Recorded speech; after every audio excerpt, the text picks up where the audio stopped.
Okay, so first of all, I've been waiting to get into the CS2 beta for a long time. As someone with 5,500 hours in the game and 3 years straight as a global, and someone who has played Counter-Strike for like 12 years now, I was bummed I didn't get into any of the rollouts. But it's fine. I, like everyone else, now finally have access to the game. And while everyone's talking about Inferno and this new rating system and shit, I have two things to say. First of all, what the fuck is this VAC error? I've had it disconnect me mid-match about 5 times now, and there is absolutely no way to tell why it's happening. I'll do something to fix it, it'll be fixed for like 3 games, and it'll be back after like an hour. Second of all, is this specific line in the Counter-Strike 2 Beyond Global video. Listen to the words of the guy who sounds a bit like Travis Willingham. And now in Counter-Strike 2, the outcome of your premier matches will drive a new precise Counter-Strike rating. See, that concerns me. The outcome of your premier matches. Up until now, everyone's been screaming at us to use ELO for all fucking eternity. Well, the problem with ELO is that it's designed for chess. Now you might be thinking, but Mo, chess is the Counter-Strike of board games. And let me tell you, there are some similarities. Strategy, tactics, counterplay, fakes. It's about information and thinking ahead. But let me see if you can tell the crucial fucking difference if I just put them side by side here.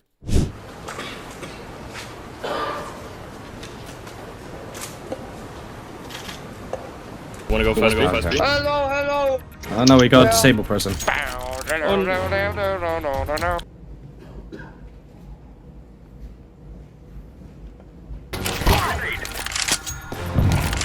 Why are them two on A?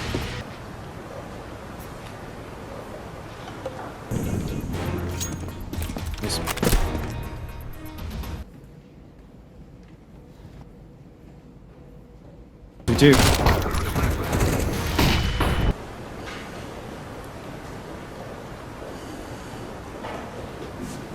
Oh, ground ball. Yep. See, in chess, 100% of your chance of winning is dictated by you and you alone. If you want to argue about the scale of the game, it's 50%, but really, it's your own skill and knowledge that'll get you across. In Counter-Strike, you have control of, at best, 20% of the game. Now, some players can be really, really good and offset one bad player on their team. But for instance, have a look at this shit. What the fuck is that? In this game, you can see I have a great HLTV rating, a great Leadify rating, the only one on my team that had a positive KD ratio, and lo and behold, I flashed the most enemies on the server. Did I fuck up in certain rounds in this game? Of course I fucked up on this game, but look! 2 of my teammates combined have 7 fucking kills. This guy's ADR is 33. He got -10 in his Leadify rating. I have only ever gotten 1 match where I got a lower Leadify rating, and it was because of this VAC bullshit disconnecting me after getting 2 back-to-back 4Ks at the start of the fucking game. Unfortunately, if we're using ELO, then this game would count as a total loss. I could outfrag my opponents all day, but because I didn't offset 60% of my fucking team being absolute sandbags, I get a lower rating. That was my fault, apparently. That doesn't seem fair at all, does it? Because no fucking sport ever rates players that way. If we did, Nico and Simple would both be out of careers right now because they rose up through the rankings by carrying the fuck out of dogshit teams. Thankfully though, CS2 is not using ELO.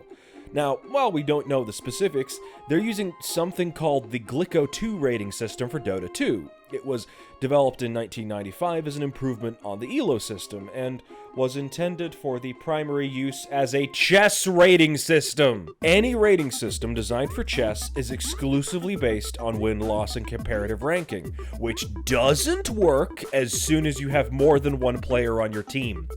Period. You want to know why ELO hell is a thing? It's because if a system only cares about win-loss, then congratulations. If you're stuck playing with bad players that you are better than, you're gonna lose a lot if you're unlucky enough to have worse teammates than the enemies.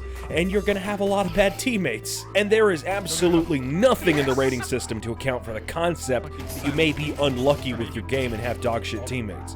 Because again, these systems were invented for games with no teammates. The fact they're being used for professional games is a totally different thing. In pro games, everyone is literally being paid to work together. But in matchmaking, if you're on solo queue, you might as well increase your rating with a dice roll. Now, if you're good enough, over enough games, you can go upwards. If you're consistently better, you'll help your team win more. But your win rate, because of this fucking system, is going to be 55%, and it's going to crawl upwards like a turtle trying to climb Mount Everest. Valve has the opportunity to not base the rating entirely on win rate. Will they? I doubt it. Either way, it's fucking dumb to do it this way. Not like I can actually check out what it's like to play with this rating system in either, because I literally can't finish my 10 wins with this VAC bullshit disconnecting me every game. Sorry for the swear words in this video, on the off chance Valve does watch this video.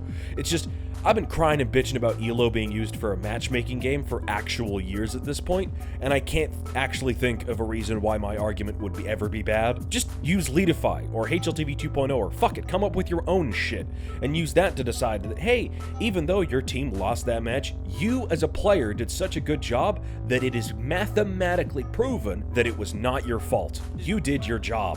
Or fuck it, it'd be good enough if it just didn't give you the negative rating, because mathematically the loss was not your fault. It's a delicate balance, of course, but unless you're thick as shit, it's pretty easy to think of some of the contingencies that would avoid any situation where a player would play to get a high score that would not benefit their team and not cause them to win. Like, here are some of the screen now, pause if you want to read them. I know these aren't all perfect, but hey, you can literally contact Leadify and ask if they would like to be the official performance metric for CS.